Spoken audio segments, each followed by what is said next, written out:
El ministro del Interior, Daniel Urresti, rechazó nueva denuncia que lo acusa de la muerte de un minero ilegal en Madre de Dios, ocurrida en abril. En tanto, anunció un proyecto de ley contra los policías corruptos. Congresista Sergio Tejada pidió al juez superior Jesús Soler, quien tiene familiares apristas, inhibirse de votar la apelación presentada por la Procuraduría del Parlamento sobre la nulidad de los informes de la megacomisión.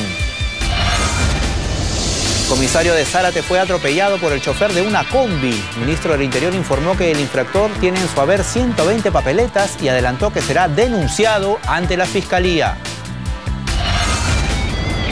La FIFA ratificó la sanción a Luis Suárez tras rechazar las apelaciones del jugador y la Asociación del Fútbol Uruguayo por la sanción de haber mordido al defensa italiano Giorgio Chiellini.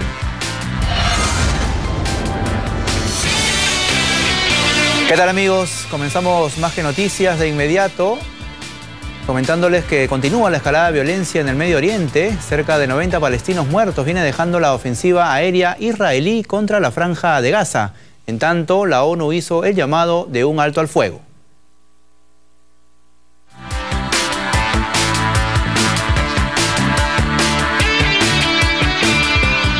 ¿Qué tal, amigos? Iniciamos Más que Noticias y nos vamos a enlazar vía Skype de inmediato hasta Piura. En ese lugar se encuentra nuestra enviada especial, Cintia Garreta, para que nos dé todos los detalles sobre la decisión que debe tomar en breve el Poder Judicial, que determinará si concede la orden de detención preliminar contra Paul Olórtiga por el caso Edita Guerrero. Cintia, ¿cómo estás? Muy buenas noches.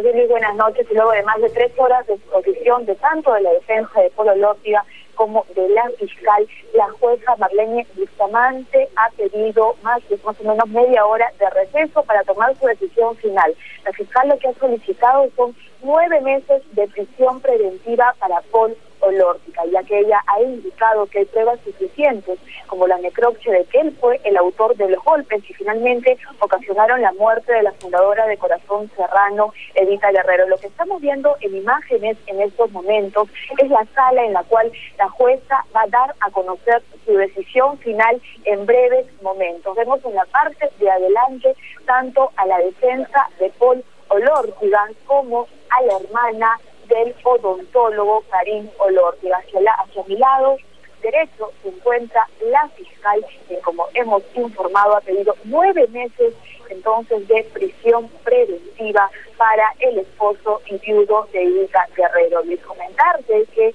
durante esta audiencia la fiscal ha expuesto un promedio de 2 horas. El abogado de Paul Olórtiga, su tiempo ha sido mucho más corto, él ha expuesto además una exposición de 1 hora. Él ha manifestado en todo momento que no hay pruebas que indiquen que Paul Olórtiga es la persona que le realizó los golpes a Edita Guerrero, y ha manifestado también que la necropsia la realizó una especialista que no era idónea para realizar este análisis y finalmente dar el resultado. Entonces aquí nos encontramos a la espera de la decisión final de la jueza Marlene Bustamante. Hay mucha expectativa aquí, tanto de la prensa como de las personas que han ingresado aquí al tercer juzgado de investigación preparatoria para estar presentes en esta importante audiencia en la que se va a definir si se acepta o no el pedido de la Fiscalía de 9 meses de prisión preventiva. En su exposición, la fiscal además ha manifestado... Cintia.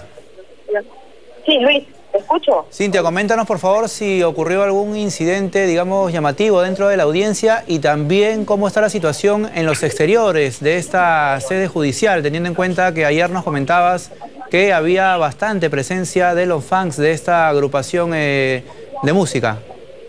Sí,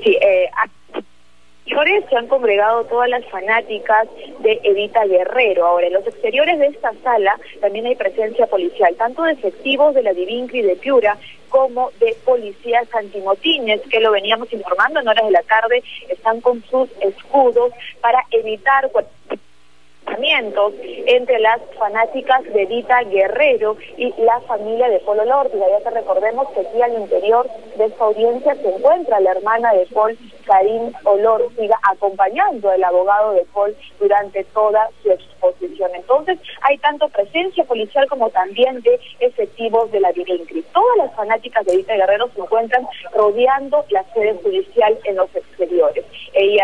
Obviamente a ellas no se les ha permitido el ingreso, pero están también a la expectativa de la decisión final que dé a conocer la jueza Marlene Bustamante. Aquí entonces hay mucha expectativa sobre este fallo y que, según que nos ha informado, demorará en darse aproximadamente media hora. La jueza ha pedido un receso, no indicó el tiempo, pero lo que ha trascendido es que ese tiempo sería de media hora, Luis.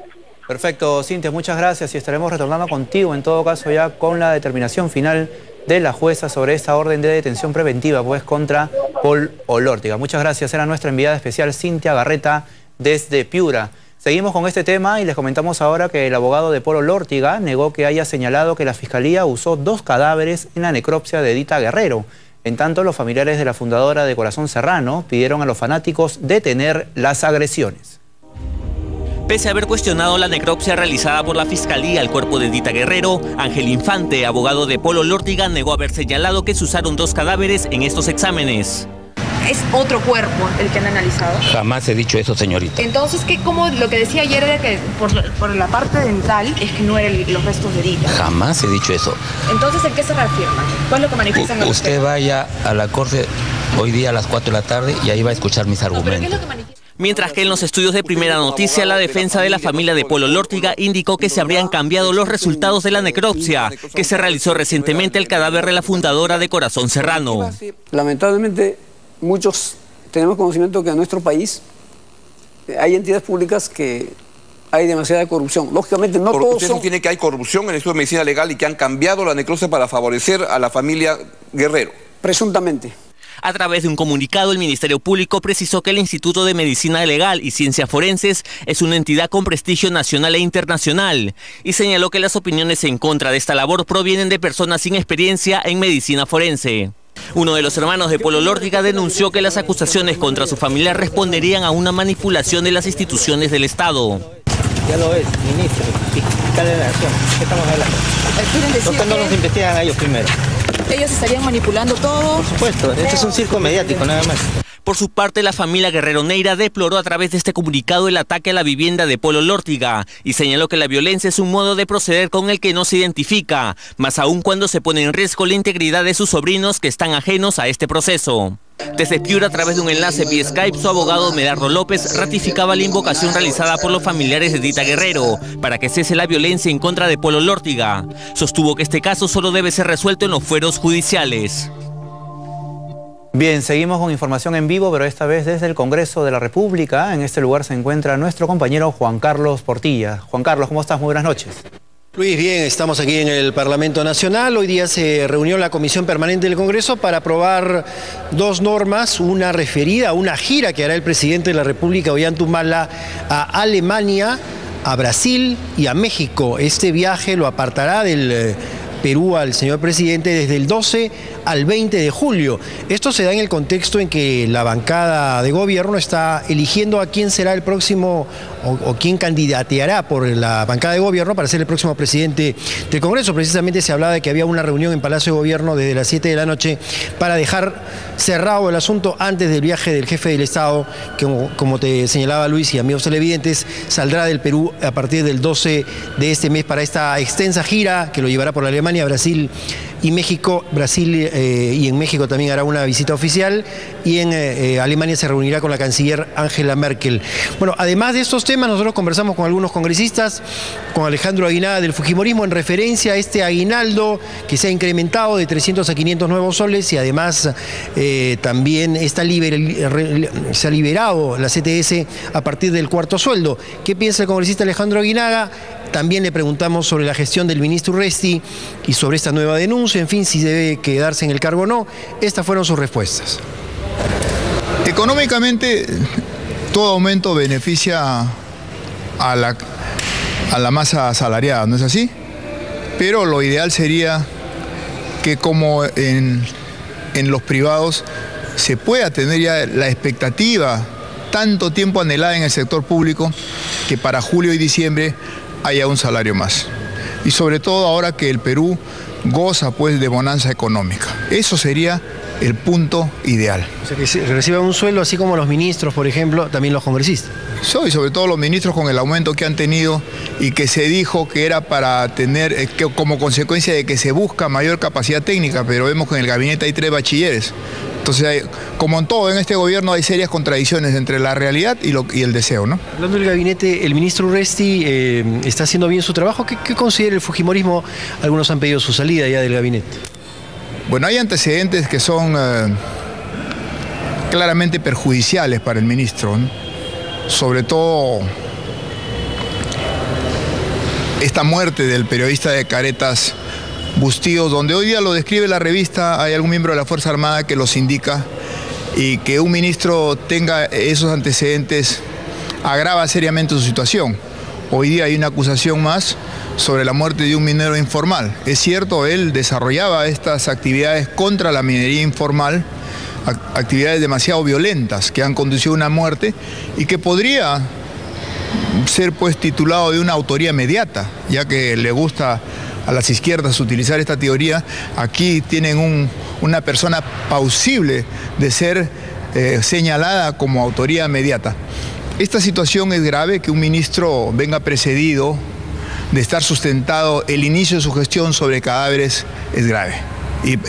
Y tendría pues que el señor presidente de la República reevaluar la posición y probablemente ponerlo a un costado. Bueno, ponerlo a un costado, dice Alejandro Aguinaga. La misma posición la tiene Rosa Mavila, de Acción Popular Frente Amplio, quien considera que el ministro debería dar por propia iniciativa, por propia voluntad, un paso al costado, dado que está siendo procesado, según ella, por graves delitos. Vamos a escuchar a Rosa Mavila. Bueno, lo del minero de Madre de Dios estoy tomando conocimiento en este acto de ese suceso. A mí me ha parecido que el nombramiento del ministro linda pues con un cuestionamiento del Estado de Derecho. Yo no creo que un procesado deba ejercer el nivel del cargo del ministro del Interior. Máxime porque la imputación que se hace al actual ministro es por un delito de lesa humanidad. Entonces es un cargo de asesinato a leve, la sindicación no es cualquiera, hay varios testimonios y se reputa que era el responsable de inteligencia de dicho operativo. El periodista murió y no solo fue asesinado, sino que explotaron con dinamita sus restos. Entonces eso demuestra una conducta de alta lesividad violatoria de los derechos humanos. Y a mí me parece que lo prudente debiera ser que el ministro dé un paso al costado. No esperar a que el presidente lo ponga a un lado, sino que él mismo, por propia iniciativa, dar un paso al costado. Por casos menores, en otros países y aquí mismo, un ministro del Interior ha dado un paso al costado. Recuerdo el caso de un ministro en un régimen democrático, creo que en el caso del señor Belaunde, cuando murió un estudiante en el Cusco, inmediatamente renunció. Y a mí me parece que eso es lo que corresponde. Bueno, finalmente, Luis, señalarte que hay pues ingreso de personal militar al Perú, son Fuerzas Armadas norteamericanas, son 6 buques, uno de ellos un buque hospital que va a realizar acción humanitaria en Loreto también y en la capital. Esto forma parte de la llegada de esas tropas para participar también en las festividades por las fiestas patrias de nuestro país que ya se acercan. Información que tenemos aquí en el Parlamento. Lucho, adelante contigo en estudios. Juan Carlos, muchísimas gracias por esta información en vivo que nos traías desde el Congreso de la República. Bien, amigos, ahora tenemos en estudios al señor Julio César Castiglioni, quien es especialista en temas municipales, a quien agradecemos su presencia esta noche. Muy amable. ¿Qué tal? Por favor, para comenzar, para que nos pueda explicar o cuál es su opinión, en todo caso, sobre este problema que se ha suscitado con la agrupación, el Movimiento Diálogo Vecinal, teniendo en cuenta que una facción o un grupo de este partido ha presentado una tacha contra la candidatura de Susana Villarán, pues ellos señalan que una persona que no era el personero legal finalmente terminó inscribiendo a la actual alcaldesa. Así es. Efectivamente, la candidatura de la alcaldesa que postula la reelección fue presentada por el doctor Marco Ceballos. quien, entre comillas, sería el personero a partir del 26 de junio. Sin embargo, el acta del 26 de junio está siendo cuestionada de inscripción por parte del Registro de Organizaciones Políticas del Jurado Nacional de Elecciones por parte del señor Víctor Raúl Guerrero Bazán, quien era el personero hasta el día 26 de junio. En la discusión radica en que hay dos actas de esta fecha. Un acta convocada por el propio presidente del partido, que es el señor Juan Carlos Becerra Jara, y que esta habría convocado la reunión en el Hotel Bolívar y se había llevado a cabo dentro de los cánones normales, no habiéndose producido ninguna modificación, ni cambio, ni sustitución de personero ni de fundadores. Hay una segunda acta presentada por esta misma persona, donde no tiene lugar de la realización, no tiene fecha ni agenda, y que en donde sí se saca al señor Raúl Guerrero Bazán como personero y se le designa como personero legal al señor Marco Ceballos. Esto fue resuelto en primera instancia por el ROF, en el sentido de dándole la razón a las personas allegadas a la señora Susana Villarán y excluyendo a Víctor Raúl Guerrero Bazán. Él ha interpuesto un recurso de apelación. El día de ayer se ha visto este caso en el Jurado Nacional de Elecciones. El día de hoy debió de haberse emitido la resolución correspondiente, confirmando o revocando. Sin embargo, el Pleno del Jurado no ha emitido ninguna resolución porque el tema es complejo, porque en cualquiera de los extremos de que pudiera ser una de las actas verdadera, hay una acta falsa. Y en consecuencia estaríamos hablando de delitos, fraude procesal, delitos contra la fe pública, en primer lugar por el delito de falsificación de documentos, y fraude procesal porque se habría inducido a una autoridad de carácter administrativo en primera etapa, el Jurado Nacional de Elecciones, a presentar documentos falsos. Una vez presentada la tacha contra una candidatura, ¿cuánto tiempo tiene el jurado para poder resolverla? El Jurado Nacional de Elecciones, una vez presentada la tacha, tiene 3 días. Las tachas se presentan una vez que las listas han sido admitidas a trámite. Las listas han sido admitidas a trámite, se presentan la tacha entre los 3 días naturales.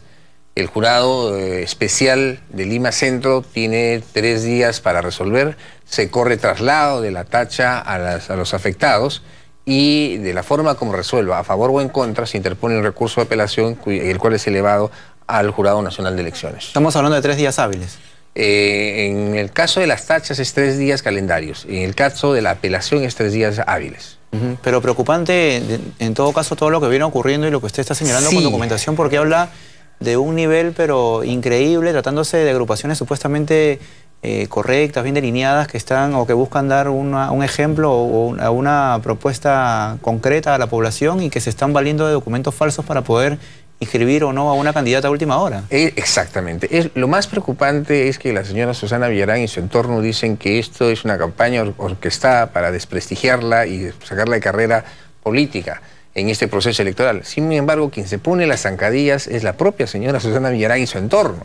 Porque si la señora Susana Villarán hubiera tenido una agrupación política, ha estado 4 años en el cargo de alcaldesa, si hubiera tenido una agrupación política, o hubieran reinscrito Fuerza Social, si hubieran recogido las firmas, hubiera formado su propia agrupación política en 4 años, no estaría utilizando un vientre de alquiler que es diálogo vecinal. Diálogo vecinal no le pertenece a la señora Susana Villarán ni a su entorno, razón por la cual aparentemente ella habría presionado que gente que le es no cercana o no les de su simpatía de diálogo vecinal sea apartada, y eso ha generado que se hagan la falsificación de las actas. Entonces es un vientre de alquiler evidentemente, porque está embarcando a una persona que no es del movimiento de diálogo vecinal, que no es fundadora y que ha generado un divisionismo en diálogo vecinal. Así es, inclusive Agustín Román Reyes, que es uno de los dirigentes de diálogo vecinal, es el que ha señalado que a última hora fue que se sacó al que era el personero legal y se incluyó en ese lugar a Marco Ceballos, que era afín a la candidatura de Susana Villarán. Pero además tienen otro problema que yo lo vengo señalando. Lima Metropolitana, en la ley orgánica de los gobiernos regionales, tiene un tratamiento especial. Dice, no pertenece a ninguna región, pero tiene el tratamiento de gobierno regional. La alcaldesa de Lima tiene el nivel de presidenta regional y gana como presidenta regional.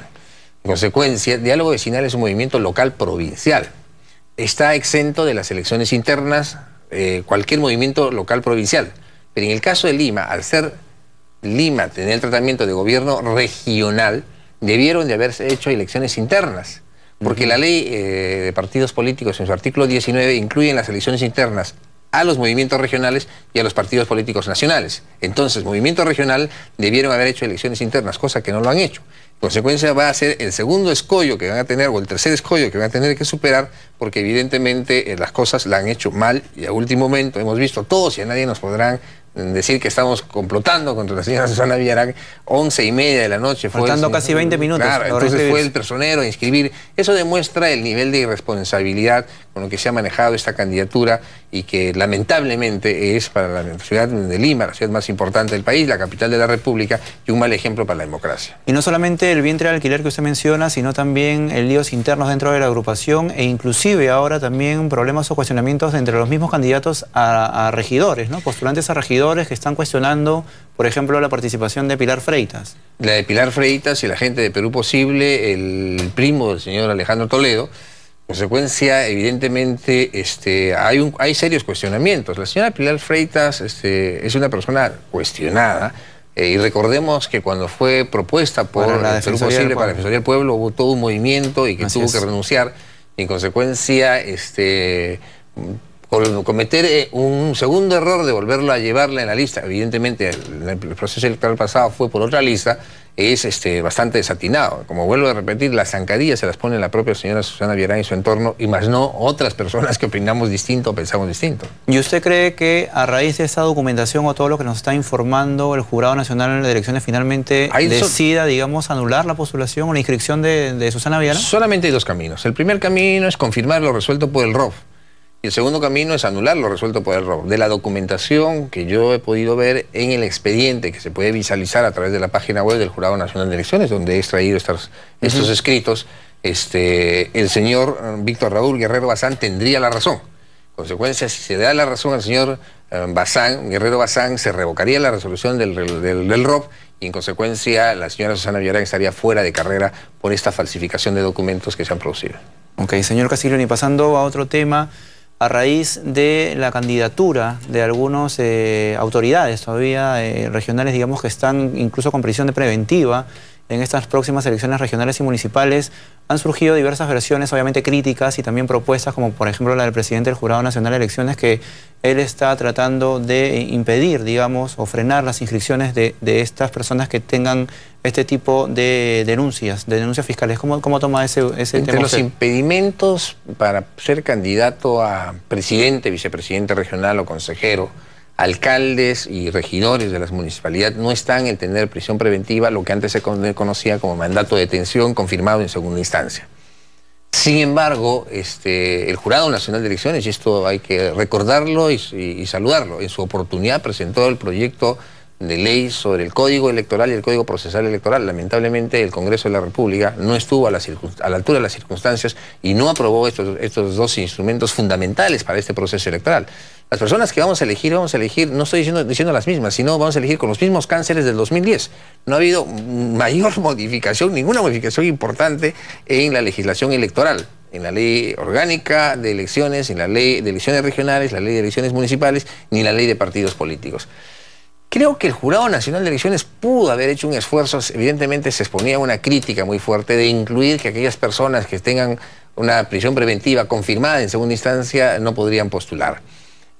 Porque en estos temas hay un principio de legalidad. Y evidentemente incorporar una causal no establecida en la ley sí le podría generar algunas críticas. Pero me parece bien que el presidente del Jurado Nacional de Elecciones esté impulsando que el Congreso de la República despierte en el tema electoral, que aparentemente, y con el respeto que se merecen los televidentes, no les interesa o no les da la gana de tratar los temas referentes al tema electoral, al tema de los gobiernos regionales, al tema de los gobiernos locales. No les importa a los congresistas. Creo que están más preocupados en el sueldo que van a recibir y en el aguinaldo que van a recibir en julio.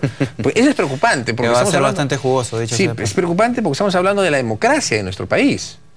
Porque las autoridades que vamos a elegir van a regirnos 4 años en la vida de los gobiernos regionales y los gobiernos locales en los próximos años, y el Congreso de la República ha hecho oídos sordos. Me parece bien que el Jurado Nacional de Elecciones siga dando la batalla en esto, que ha tenido iniciativa desde hace mucho tiempo. Al jurado no se le puede cargar la tinta, no, el jurado ha sido muy responsable y ha presentado los proyectos consensuados con OMPI y con RENIEC, y en consecuencia el que no ha hecho el caso correspondiente ha sido el Congreso de la República. En todo caso queda claro que para usted faltan mecanismos de control o filtros, digamos, necesarios para que se tenga más cuidado con ese tema de las postulaciones y finalmente no veamos casos como estos presidentes regionales, ¿no? Claro, que están tenemos dos involucrados casos en tantos actos de corrupción. Tenemos dos casos, y perdónenme la imprudencia. Tenemos el caso de Cajamarca y el caso de Pasco. En el caso de Ancash es una persona que estuvo vinculado a César Álvarez y vinculado al asesinato de Nolasco y de la Centralita. Y está postulando al gobierno como presidente regional, al gobierno regional de Ancash. Al igual que Santos en Cajamarca. Al igual que Santos en Cajamarca. Entonces, ¿de qué estamos hablando? O sea, si nosotros en la vida pública, una cosa es el derecho privado y otra cosa es el derecho público. Si en la vida pública no hacemos lo más transparente, no hacemos que nuestras autoridades sean elegidas con legitimidad y con transparencia, porque aquí estamos en un fraude electoral. Le estamos engañando al elector que voten por una persona que al final no va a ejercer el cargo. Y si me da unos segundos, si la persona sale elegida, está internada en un penal, entonces se le va a suspender en el cargo el 1 de enero, el 2 de enero se le va a suspender a resultas del proceso. En el proceso lo terminan condenando, lo van a vacar, es decir, esa persona nunca va a asumir el cargo. En consecuencia, estamos eligiendo o estaríamos eligiendo, la ciudadanía estaría eligiendo una persona que no va a ejercer el cargo y que va a hacer campaña con su nombre y va a decir que forma parte del proceso electoral. Entonces,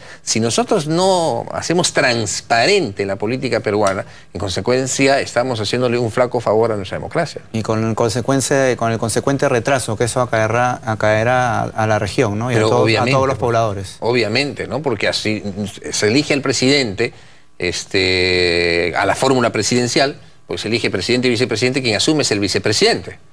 Entonces asume el vicepresidente, que es una persona que no ha sido elegido para ser presidente, ha sido para ser vicepresidente y solamente es el reemplazante del presidente en casos excepcionales, ¿no? Ok, señor Castiglioni, muchas gracias por estar con nosotros. No, muchas gracias a ustedes. En Más que Noticias. Bien amigos, ahora nos vamos a una pausa comercial, pero al volver